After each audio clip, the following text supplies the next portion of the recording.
not aromatherapy the way it's practiced in Europe. It's aromatherapy, and the research has been done the way that medical history has used essential oils and herbs. So it's a little bit different than just smell the candle, smell the incense. When in this practice, when we smell a candle and incense, we want to make sure that the candle doesn't have a wire wick, because that's lead, or a vinyl wick, because that's petroleum-based products that you're diffusing into the environment. You're a product of your environment, so we want to pay attention to things you smell and also make you sick. And if you light an incense, that's carbon monoxide. So we hope you realize that you need to open windows. And when you blow out the candle, that's carcinogens, the paraffin gases.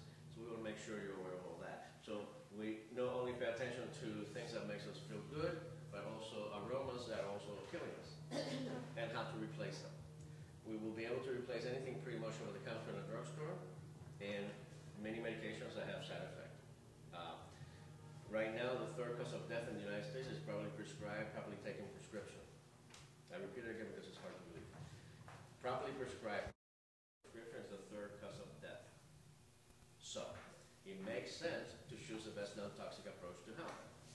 So, in a decision where there's a fungal nail, example, do we need to put at risk internal organs like the heart and the liver with a cream or with a pill, which is what available now, at $250 a month or $500 a month? Or should we go to equally scientifically validated tea tree as an antifungal, $5 to $10 a month, and no liver damage or heart damage?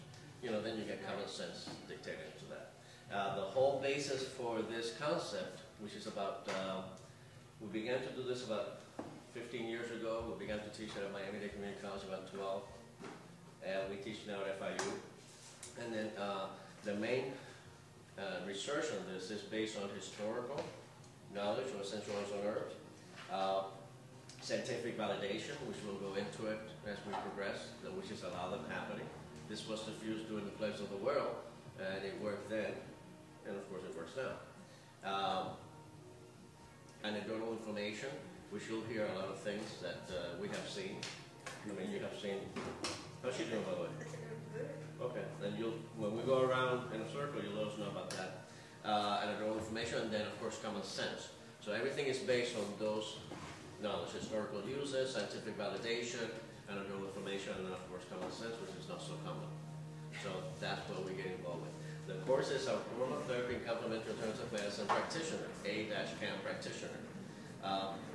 Remodel yourself after every single profession in the state of Florida, and actually every other state, that before they were licensed, there were people performing the service, and there were people writing the protocols of practice and safety uses and so forth. Historically, once there's a license for a non-licensed profession, all those are able to document their practicing have been able to be ushered in. And that's what we're doing. We're documenting our time. And that's why we're here. But before we begin, I'm going to go ahead. Did you smell any oils? When you walked in the door. Yes, so you're expecting right away. Let's get to the point here. We have the stress blend right here.